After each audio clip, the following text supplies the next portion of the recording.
कल सुबह स्नान पूजा आदि करने के लिए अच्छी जगह कहाँ मिलेगी? इस तरफ चले जाओ।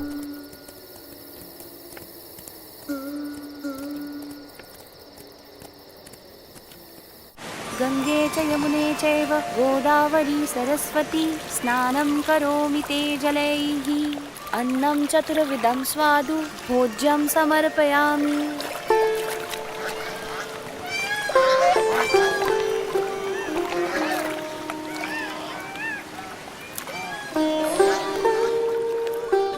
हमें जो मनुष्य जन्म मिला है वो बहुत दुर्लभ है और इसीलिए उसका उपयोग भी कल्याण के लिए होना चाहिए। संसार सिंधु तरन को नैया भक्ति हरि की कर ले भैया। संसार सिंधु तरन को नैया भक्ति हरि की कर ले भैया। अंत समय हरि मुक्ति दिलावै बिनु हरि के कछु काम न आवे। अंत समय हरि मुक्ति दिलावै बिनु हरि के कछु काम न आवे। अंत समय हरि मुक्ति दिलावै बिनु हरि के कछु काम।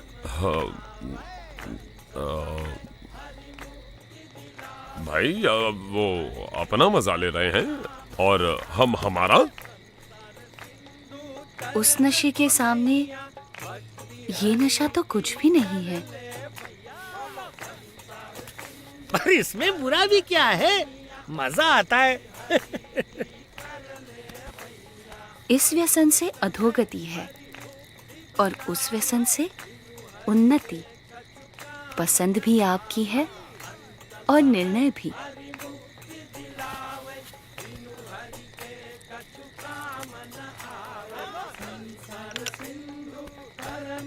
नैया भक्ति हरि की कर ले भैया।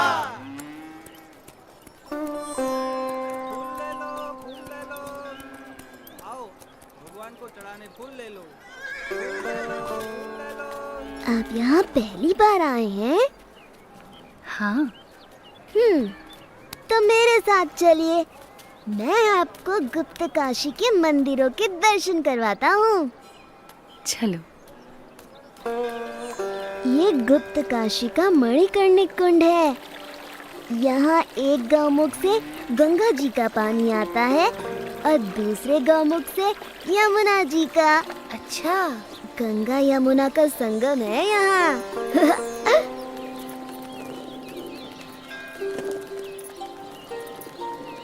ये विश्वनाथ मंदिर है और ये पास में है अर्धनारीश्वर मंदिर।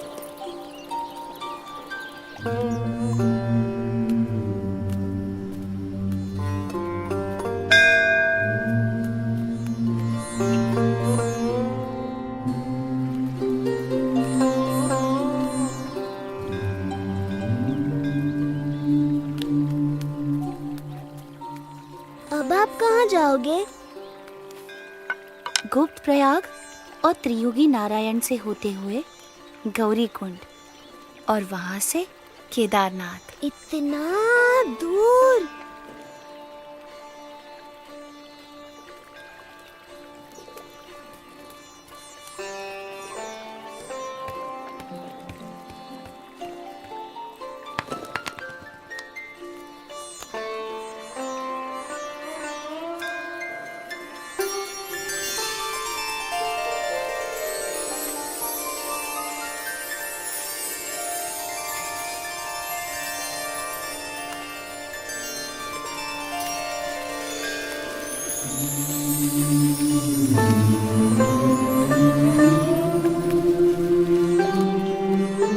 प्रणाम, अपना ध्यान रखना।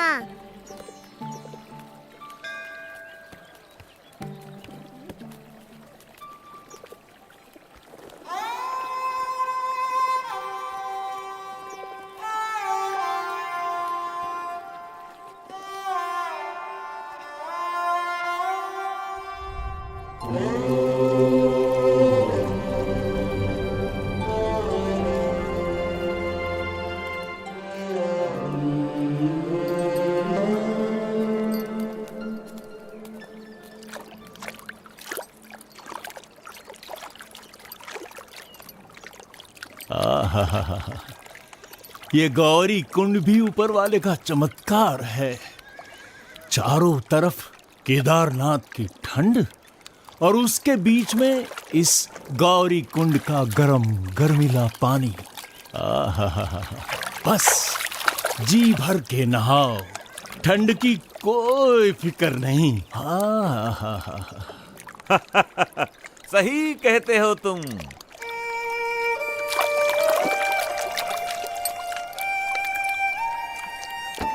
गौरी कुंड से नीलकंठ वर्णी केदारनाथ की ओर चल पड़े। कोई भी ऐसा संजोग नहीं था जो इस 11 वर्षीय बालक की कल्याण यात्रा में बाधा डाल सके, चाहे वो शरीर की थकान हो या विकट से विकट रास्ता।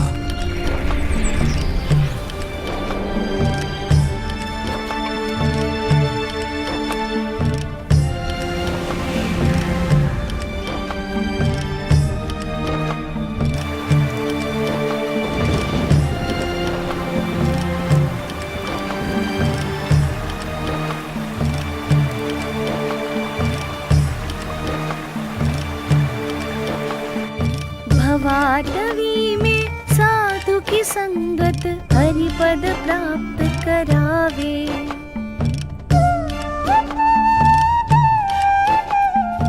हो साक्षात केदारनाथ। जय बाबा भोले, जय केदार।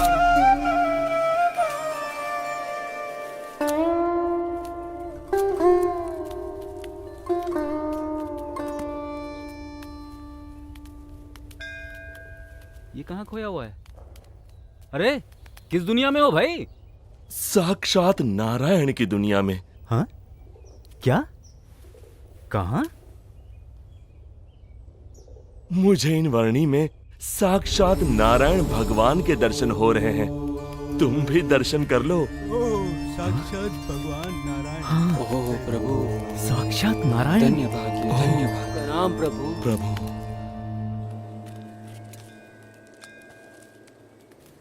मान लो कि तुम यहां केदारनाथ में हो। ये रहा केदारनाथ और तुम्हें जाना है यहां बद्रीनाथ में। हाँ, ये रहा बद्रीनाथ। अब सवाल ये है कि भाई जाओगे कैसे?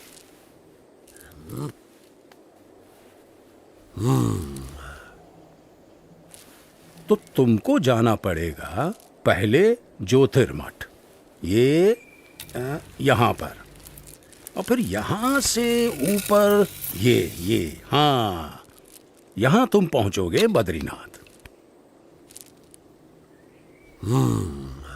ये तो बड़ा लंबा रास्ता है, ज्यादा समय लग जाएगा।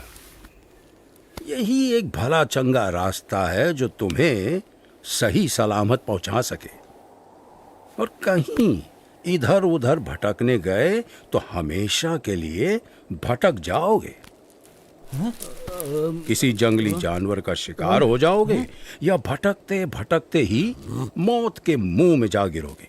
हाँ, फिर तो हम इसी रास्ते से जाएंगे। हाँ भाई, क्या कहना है तुम्हारा? हाँ भाई, जान बचेगी तो ही तो बद्रीनाथ पहुंचेंगे। हाँ?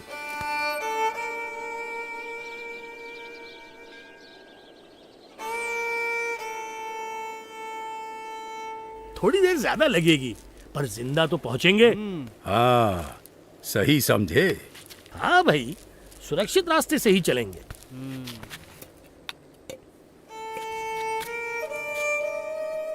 केदारनाथ से सीधे बद्रीनाथ जाना असंभव भी तो नहीं है।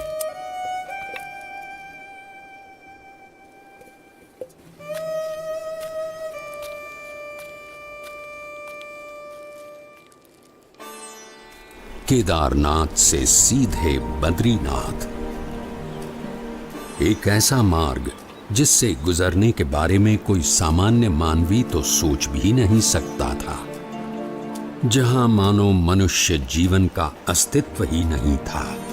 ऐसा कुछ भी नहीं था जो मनुष्यों को जीवित रहने देने का कारण बने। अगर कुछ था तो बस कदम कदम खतरा, शून्य के नीचे का तापमान। वो पानी को पीने के लायक भी नहीं छोड़ता था।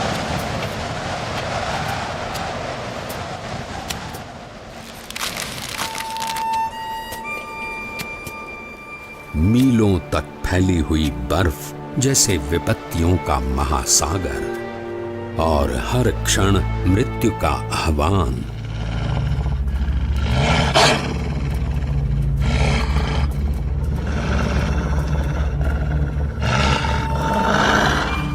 पर केवल 11 वर्ष का एक बालक कृत निश्चयी था अपने ध्येय तक पहुंचने के लिए।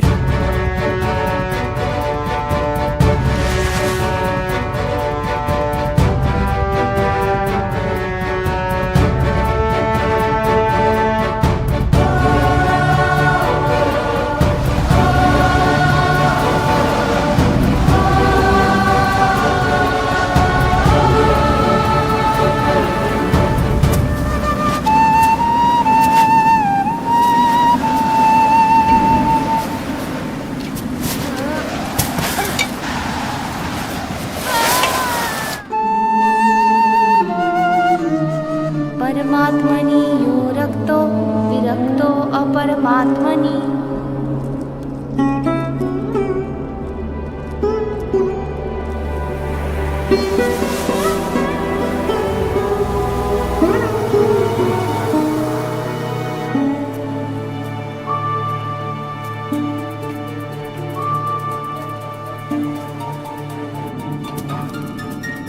परमात्मनि यो रक्तो विरक्तो अपरमात्मनि।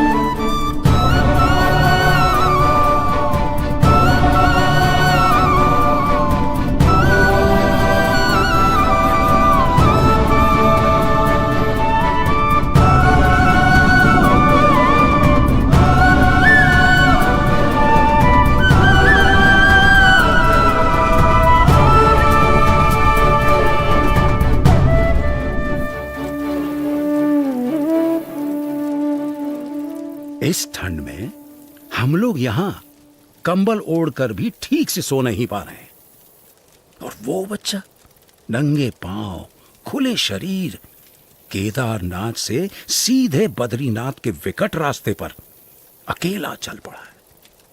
क्या हुआ होगा उसका?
ऐसा क्या था जिसके कारण कोई भी प्रकार की परिस्थिति नीलकंठ वर्णी को रोक सकने में असमर्थ हो जाती थी।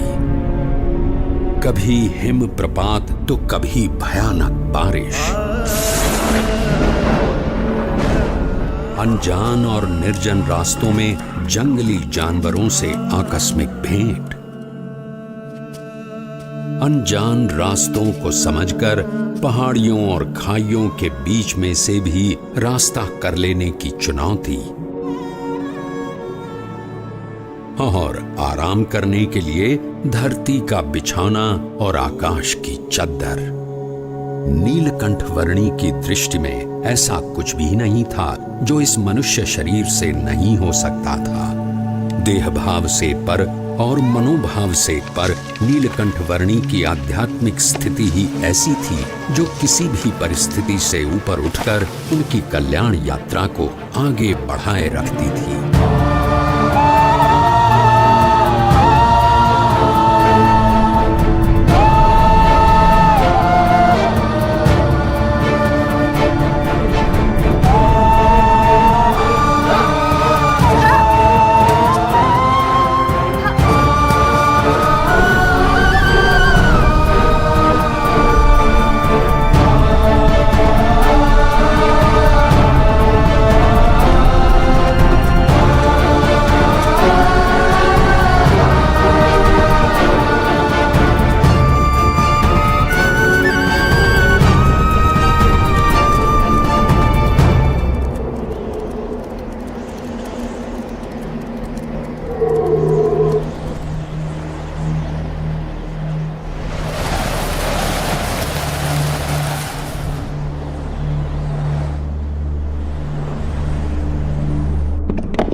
ऐसे विपरीत हालात में भी अपने नियम, धर्म और अपनी भक्ति के नित्य क्रम के साथ कोई भी समझौता न करके भक्ति की प्रणाली की पुष्टि करता हुआ एक ऐसा उदाहरण नीलकंठ वर्णी ने प्रस्थापित कर दिया जो सदा के लिए भक्ति रीति का पोषण करता रहेगा।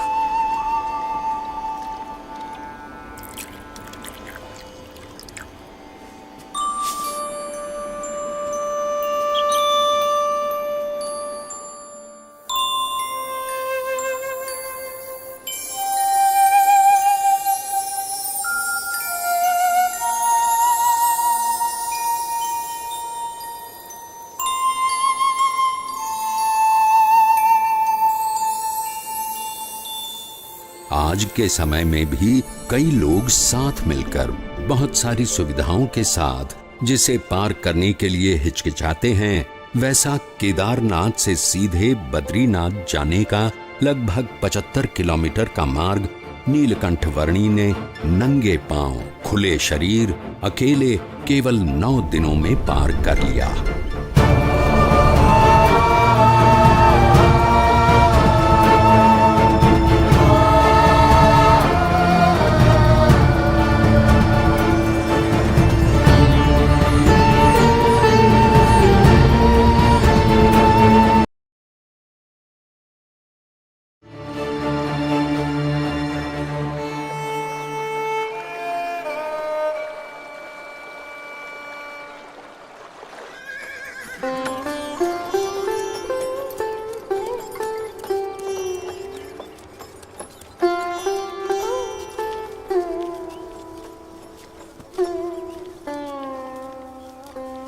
जय बद्रीनाथ विश्वम्भरम, जय बद्रीनाथ विश्वम्भरम, जय बद्रीनाथ विश्वम्भरम, जय बद्रीनाथ। अरे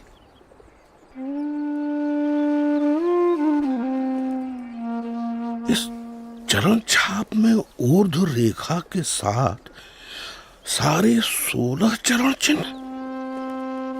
ये तो स्वयं परमात्मा के चरणों की छाप है। कहाँ है वो?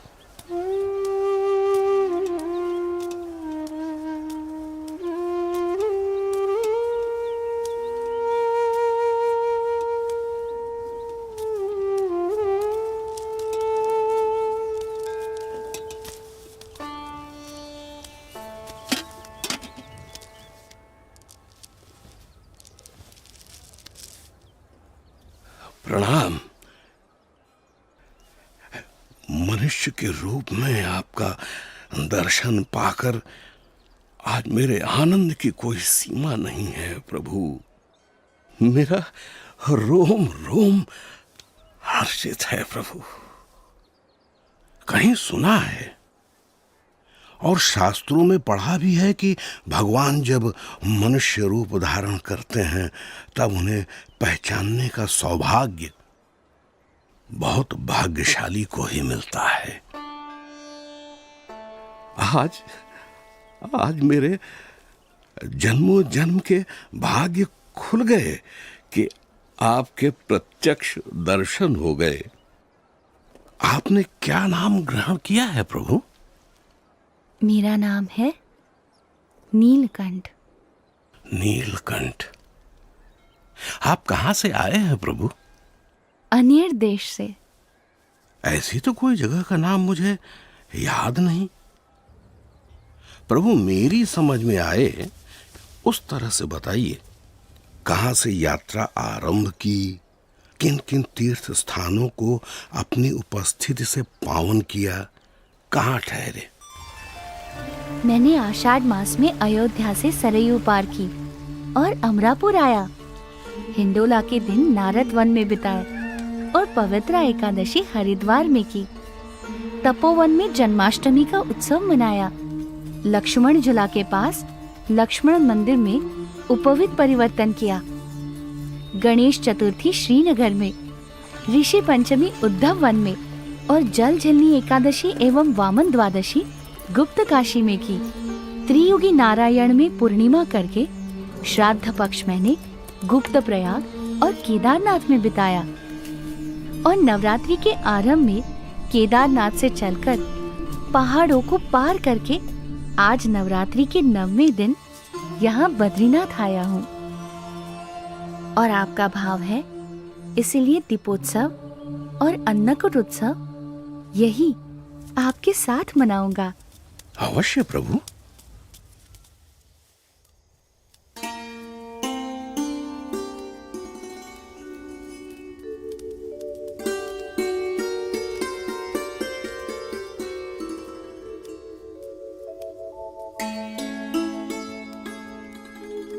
पवन मंद सुगंध शीतल हेम मंदिर शोभितम निकट गंगा बहती निर्मल। बोलो बद्री विशाल की जय। शीत ऋतु में ठंड से बचकर रहने के लिए बद्रीनाथ के लोग भगवान की मूर्ति समेत ज्योतिर्मठ आकर बसते थे। नीलकंठ वर्णी भी उनके साथ ज्योतिर्मठ आए। अहम ब्रह्मास्मि अहम ब्रह्मास्मि अयम आत्मा ब्रह्म एव अयम आत्मा ब्रह्म एव। ये सब उपनिषद के मंत्रों का अच्छा पाठ कर रहे हैं। प्रभु ये तो हम सब का नित्य क्रम है। इन मंत्रों के रटन से ये सब अपनी आत्मा का ब्रह्म के रूप से अनुसंधान कर रहे हैं। ऐसा उत्तम ध्येय रखते हैं। उसका अर्थ है कि ब्रह्म, आत्मा एवं परमात्मा के स्वरूपों की भिन्नता को वे यथार्थ रूप से समझते हैं। हमने तो ऐसा ही रटन सीखा है।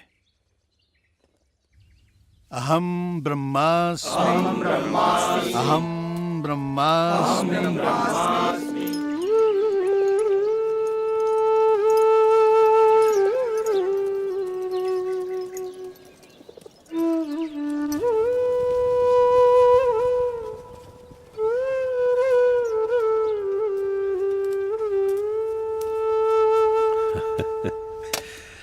क्या देख रहे हो बालयोगी? मुझे मानसरोवर जाना है। क्या आप रास्ता दिखा सकते हैं? अभी से रास्ता पूछ के आप क्या करोगे? अरे जब ठंड की ऋतु समाप्त हो जाएगी तब बहुत सारे लोग वहां जाएंगे, उनके साथ चले जाना। हाँ? मुझे तो अभी जाना है। है? इस ठंड में? हाँ। मानसरोवर? अरे प्रभु, ऊपर की ठंड तो आग की तरह जलाती है। वहां शरीर का लहू पानी बन जाता है और पानी जमकर पत्थर, और कदाचित उससे बच भी गए तो बर्फ आपको जिंदा गाड़ देगी प्रभु। अरे प्रभु, इस ऋतु में मानसरोवर की ओर जाने के विचार मात्र से भी सब डरते हैं। आप मुझे योगी बुलाते हो ना? हाँ प्रभु। योगी को ना तो प्राणों का भय होता है, ना असफलता का, ना कल का, ना किसी फल का, ना यश का, ना अपयश का। आपका बहुत धन्यवाद कि आप मेरी चिंता करते हैं। प्रभु,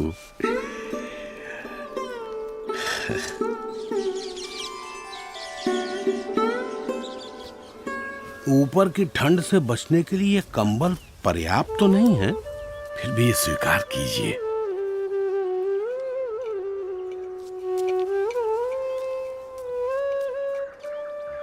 खेलने कूदने की उम्र में इतने कष्ट, ऐसी तपश्चर्या, मेरी यात्रा इतनी कल्याण के कठिन लिए है। यात्रा किस लिए? मैं आपसे फिर मिलूंगा।